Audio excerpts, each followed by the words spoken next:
बॉलीवुड की दुनिया में न जाने कितनी हीरोइनें आई और गई। हर दौर में कोई ना कोई नई अदाकारा उभरती रही हैं, लेकिन कुछ कलाकार ऐसे होते हैं जो बार बार नहीं आते। ऐसी कलाकारों में से एक का नाम है श्रीदेवी। वो एक ऐसी अभिनेत्री रही हैं जिन जैसा तो ना पहले कोई आई है और ना शायद भविष्य में कोई आ पाएगी। हिंदी सिनेमा की पहली और आखिरी लेडी सुपरस्टार कही जाने वाली श्रीदेवी का जो दौर शुरू हुआ तो फिर किसी और का चलना जैसे बंद ही हो गया। श्रीदेवी वो इकलौती हीरोइन थी जिन्होंने सच में बॉलीवुड पर राज किया। उनका स्टारडम ऐसा था कि लगातार 20 सालों तक नंबर 1 की कुर्सी पर वही बैठी रही। कोई दूसरी हीरोइन इस कुर्सी को उनसे छीन ही नहीं पाई। फिल्म इंडस्ट्री में जब किसी निर्माता निर्देशक को श्रीदेवी की हाँ मिलती थी तो समझा ऐसा जाता था कि फिल्म पहले से ही हिट हो चुकी है। उनकी फिल्मों का रिकॉर्ड ऐसा था कि back to back superhit film देना तो उनका रोज का काम हो गया था। दूसरी हीरोइनें जहाँ एक हिट फिल्म देने के लिए तरसती थी, वहीं श्रीदेवी की हर फिल्म बॉक्स ऑफिस पर धूम मचाती थी। उनकी सफलता को देखकर बहुत सी अदाकाराएं उनसे प्रेरणा लेती थी, लेकिन उनकी जगह कोई ले नहीं पाया। लेकिन अचानक एक दिन एक ऐसी खबर आई जिसने सभी को हिलाकर रख दिया।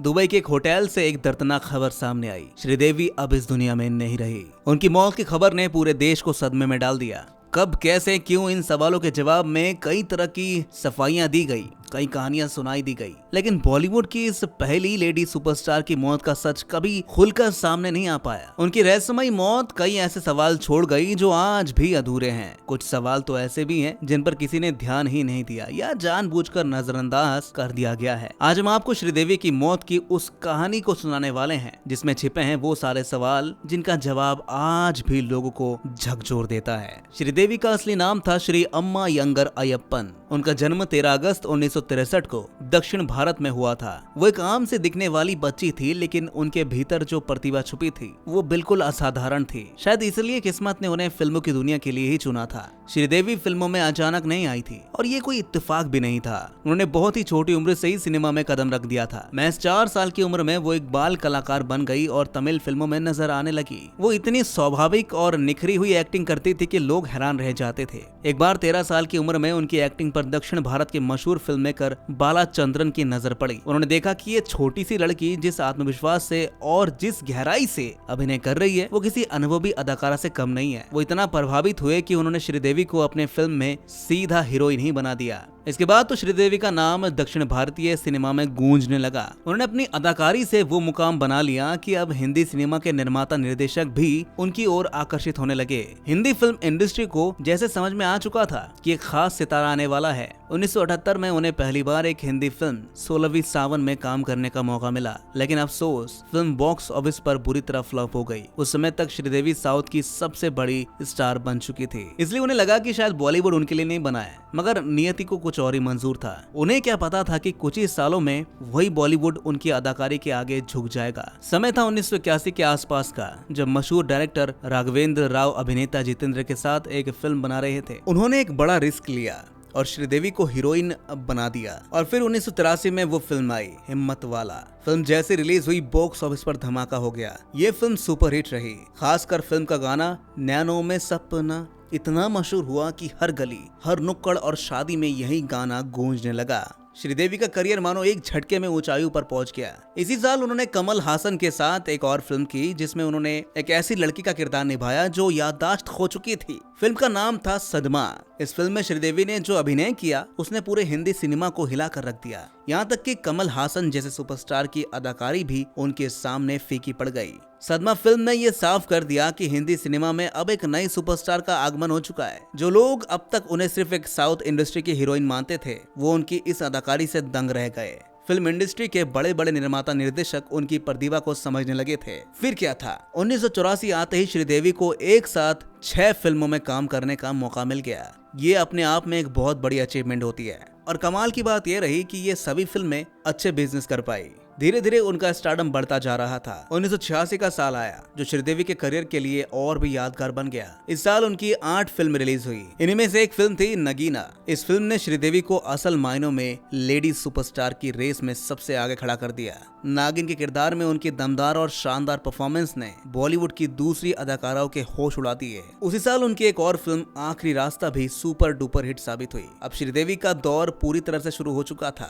फिल्म इंडस्ट्री में यह साफ साफ देखने लगा कि श्रीदेवी ही अब नंबर 1 वुमेन है। 1987 में वो 2 फिल्में आई जिन्होंने श्रीदेवी को सिनेमा की पहली लेडी सुपरस्टार के खिताब तक पहुंचा दिया। पहली फिल्म थी मिस्टर इंडिया। इस फिल्म में उनकी एक्टिंग ने बॉक्स ऑफिस पर धमाल मचा दिया। फिल्म के गाने, उनका अंदाज और खासकर हवा हवाई वाला डांस, हर चीज लोगों की जुबान पर चढ़ गया। फिर 1989 में फिल्म आई चालबाज। इस फिल्म में श्रीदेवी ने डबल रोल निभाया और ऐसा निभाया कि लोगों ने सनी देओल और रजनीकांत जैसे बड़े सितारों को भी भूल जाना सही समझा। चालबाज में उनका जादू इतना चला कि हर कोई उनकी तारीफ करता नहीं थक रहा था। लोग अभी चालबाज के जादू से बाहर भी नहीं निकले थे कि श्रीदेवी ऋषि कपूर और विनोद खन्ना की हीरोइन बनकर एक और फिल्म में नजर आई। नाम था चांदनी। ये फिल्म भी शानदार कहानी, बेहतरीन एक्टिंग और एक से बढ़कर एक गानों की वजह से सुपरहिट हुई। इस फिल्म के बाद ये तय हो चुका था कि श्रीदेवी का मुकाबला बॉलीवुड में अब कोई कर नहीं सकता। चांदनी की सफलता के बाद पूरे बॉलीवुड में जैसे एक अनकहा ऐलान हो गया,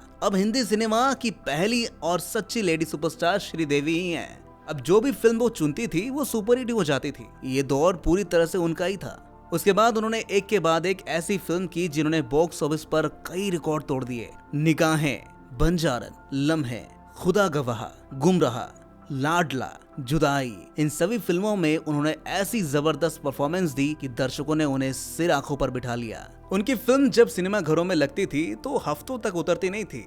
किसी दूसरी हीरोइन के लिए जैसे स्क्रीन खाली ही नहीं बचती थी। नंबर 1 पर श्रीदेवी थी, नंबर 2 पर भी वही और नंबर 3 पर भी वही। किसी के पास उनका मुकाबला करने की ताकत नहीं थी। डायरेक्टर और प्रोड्यूसर नोटों के बैग लेकर उनके बंगले के चक्कर लगाने लगे थे।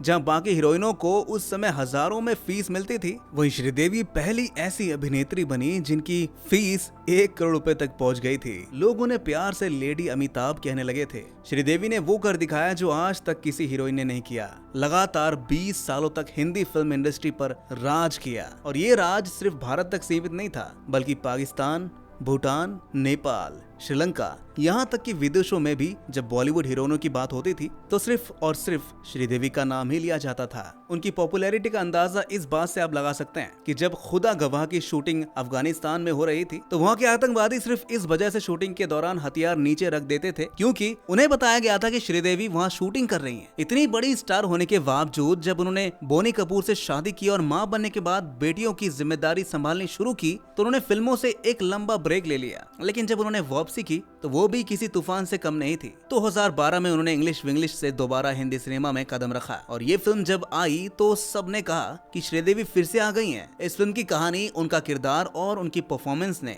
दर्शकों को भावुक कर दिया। फिर से डायरेक्टर और प्रोड्यूसर्स उनकी गली में कतार लगाने लगे, उन्हें फिल्में मिलने लगी और बॉलीवुड में एक बार फिर श्रीदेवी के नाम की गूंज सुनाई देने लगी।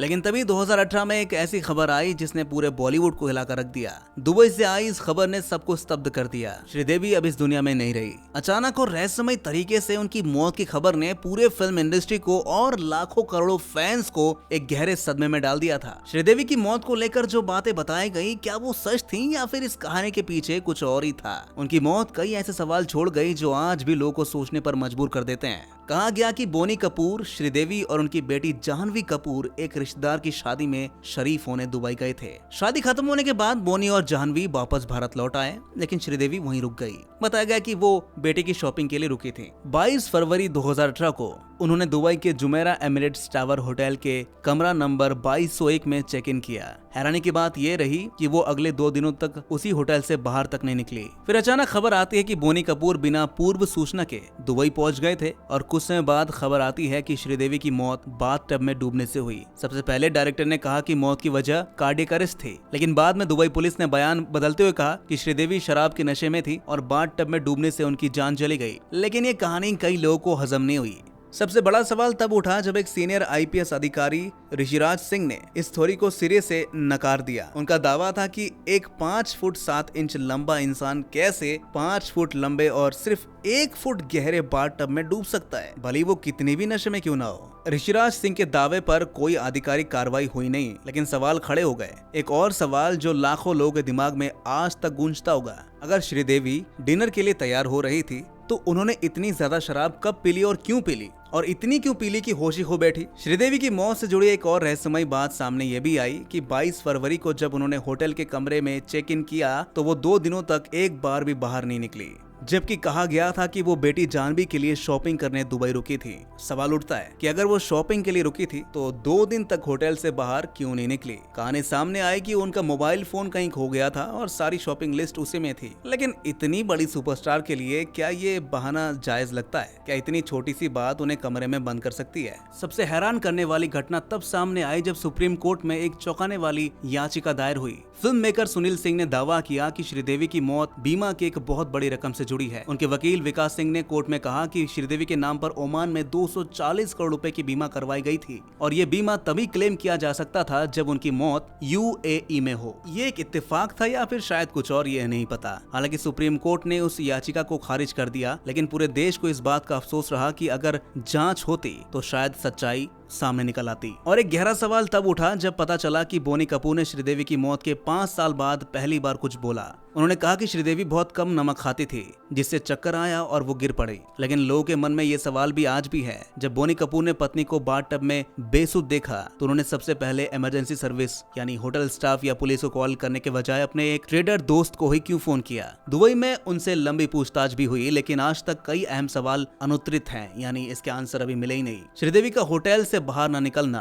फोन खो जाना, बीमा की रकम, कार्डियक अरेस्ट की पहली रिपोर्ट, बाद में आई डूबने की वजह और फिर नशे का हवाला, इन सब का सच आज भी रहस्य बना हुआ है। श्रीदेवी की मौत सिर्फ एक हादसा थी या कोई साजिश? इस सवाल का जवाब आज भी करोड़ों लोग जानना चाहते हैं और शायद हमेशा जानना चाहेंगे भी। वो मौत जिसने बॉलीवुड की पहली लेडी सुपरस्टार को हमेशा के लिए छीन लिया, वो मौत एक रहस्य बनकर इतिहास में दर्ज हो गई। तो दोस्तों, आप ही बताइए, आपको क्या लगता है? क्या श्रीदेवी की मौत सच में एक हादसा थी या उसके पीछे गहरी साजिश छिपी है? हमें कमेंट में जरूर बताइएगा। साथ ही आपको श्रीदेवी कैसी लगती थी, उनकी कौन सी फिल्म या किरदार आपको सबसे ज्यादा पसंद है, ये हमें कमेंट में जरूर बताइएगा।